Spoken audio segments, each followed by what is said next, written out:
videos. I am Gaurav Sharma, your computer teacher. Today we are going to discuss about the topic operating system का वर्गीकरण, classification of operating system. आज हम आपको operating system का वर्गीकरण बताएंगे, means उसका क्लासिफिकेशन के बारे में हम लोग डिस्कस करेंगे। ठीक है, तो देखिए यहाँ पर आपको दो टाइप यहाँ पर दिखाए गए हैं ऑपरेटिंग सिस्टम के। ऑपरेटिंग सिस्टम क्या है ये आपको लास्ट वीडियो में बताया गया है, वो वीडियो अगर आपने नहीं देखा हो तो उसको देखिए। ठीक है, तो ऑपरेटिंग सिस्टम की डेफिनेशन आपको वहां पे पता चलेगी और स्ट्रक्चर उसका हमने वहां पर आपको डिफाइन किया है। ठीक है, तो अब जो बात आती है कि ऑपरेटिंग सिस्टम क्या होता है, ये तो आपको बता दिया गया था कि सिस्टम जब तक हमारा कंप्यूटर सिस्टम तब तक नहीं चलेगा जब तक कि हमारे कंप्यूटर में ऑपरेटिंग सिस्टम नहीं होगा। ठीक है, अगर हमारे ऑपरेटिंग सिस्टम में हमारे कंप्यूटर में ऑपरेटिंग सिस्टम आपने नहीं इंस्टॉल किया है तो आपका कंप्यूटर ऑन नहीं होगा, कुछ भी काम नहीं करेगा। ठीक है, ऑपरेटिंग सिस्टम को हम सिस्टम सॉफ्टवेयर का एग्जाम्पल भी कहते हैं। ठीक है, तो हमारे सिस्टम में हमारे कंप्यूटर में सिस्टम सॉफ्टवेयर का होना बहुत ज्यादा जरूरी है और हार्डवेयर और सिस्टम सॉफ्टवेयर दोनों के कॉम्बिनेशन से ही हमारा कंप्यूटर वर्क कर पाता है। तो यहाँ पर आज उसके टाइप्स के बारे में हम डिस्कस करेंगे या उसकी क्लासिफिकेशन के बारे में डिस्कस करेंगे कि हमारे ऑपरेटिंग सिस्टम को किस तरीके से क्लासिफाइड किया जा सकता है। ठीक है, यहाँ पर दो टाइप पहले बताए गए हैं, सिंगल यूजर ऑपरेटिंग सिस्टम और दूसरा मल्टी यूजर ऑपरेटिंग सिस्टम। ठीक है, सिंगल यूजर या मल्टी यूजर से मतलब क्या है? सिंगल यूजर का मतलब है कि ऐसा ऑपरेटिंग सिस्टम जिसमें कि एक बार में एक ही यूजर वर्क कर सकता है।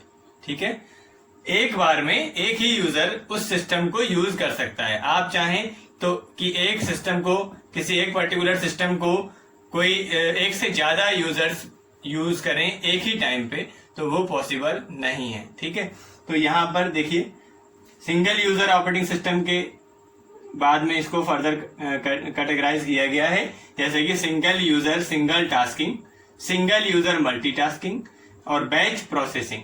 ठीक है, क्या मतलब है इसका, इनके बारे में हम आगे अभी डिस्कस करेंगे। यहाँ शॉर्ट में आपको यहाँ पर हल्का सा डिफाइन कर रहे हैं कि सिंगल यूजर सिंगल टास्किंग का मतलब क्या है कि सिंगल यूजर, एक यूजर और एक ही काम को करे बस।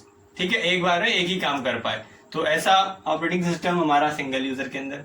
इसी तरीके से एक यूजर एक से ज्यादा काम करे, तो ये कुछ इसका कैटेगराइजेशन है हमारे सिंगल यूजर ऑपरेटिंग सिस्टम का। फिर मल्टी यूजर ऑपरेटिंग सिस्टम की अगर हम बात करते हैं तो इसमें यहाँ पर आपको ये 4 टाइप दिखाए गए हैं, multi programming, time sharing, multi processing और real time operating system. Operating system के अकॉर्डिंग ही हम अपने कंप्यूटर को भी देखते हैं। मतलब क्या कि जैसा कि हमारा ऑपरेटिंग सिस्टम है वैसा ही हमारा कंप्यूटर भी बन गया। अगर कंप्यूटर हमारा सिंगल यूजर सिंगल टास्किंग है ऑपरेटिंग सिस्टम, तो हमारा कंप्यूटर भी यही हो जाएगा। ठीक है, अगर हमारा operating system single user single tasking work perform करता है तो हमारे सिस्टम को भी हम यही बोलेंगे कि हम जो कंप्यूटर लेकर के आए हैं वो एक सिंगल यूजर को अलाउ करता है और सिंगल टास्किंग केवल एक ही काम कर सकता है। ठीक, अकॉर्डिंग टू ऑपरेटिंग सिस्टम हम अपने कंप्यूटर को भी डिफाइन कर सकते हैं कि हमारा कंप्यूटर किस हिसाब का है। ठीक, वही चीज आपकी यहाँ पर होगी कि अगर आपका operating system multi user operating system है तो आप कह सकते हैं कि हमारा जो कंप्यूटर है वो एक साथ एक से ज्यादा काम भी कर सकता है और एक से ज्यादा यूजर को भी अलाउ करता है।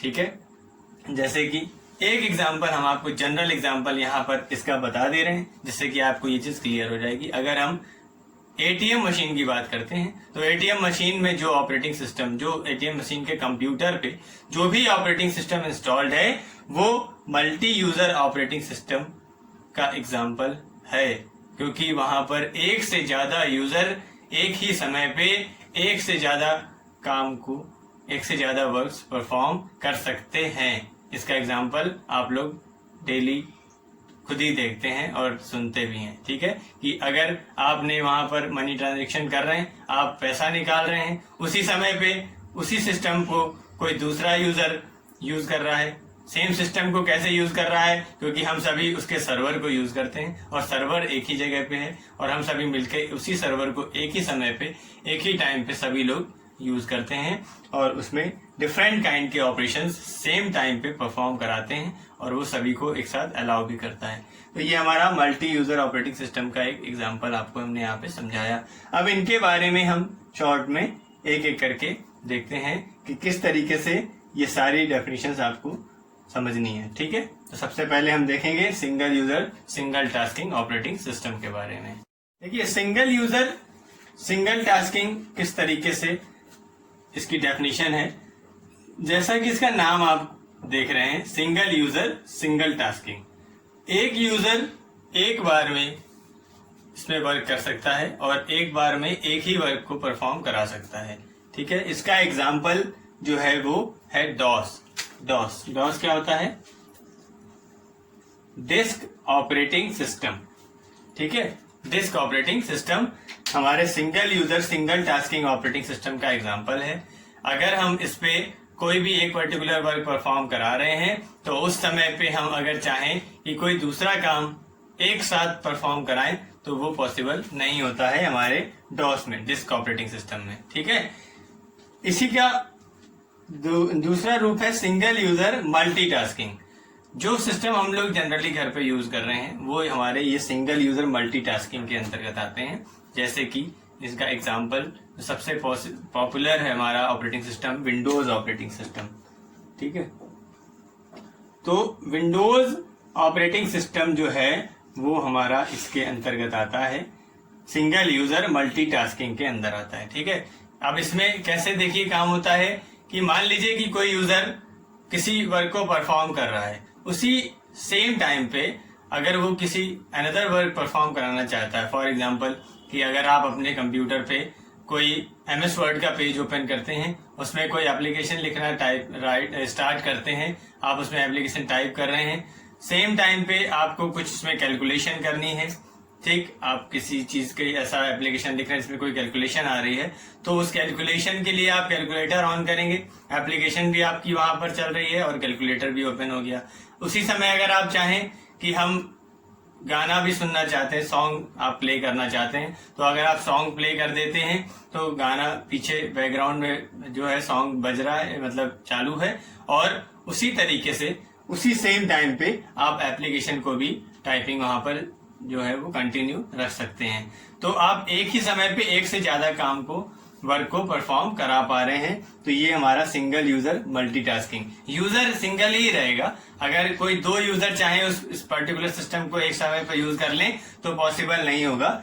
यूजर सिंगल ही रहेगा और काम जो है वो एक से ज्यादा हो जाएंगे। ठीक है, इसी तरीके से अब हमारा एक बैच प्रोसेसिंग भी है। बैच प्रोसेसिंग देखिए क्या है, batch processing single user single tasking को थोड़ा सा इम्प्रूव करके बनाया गया।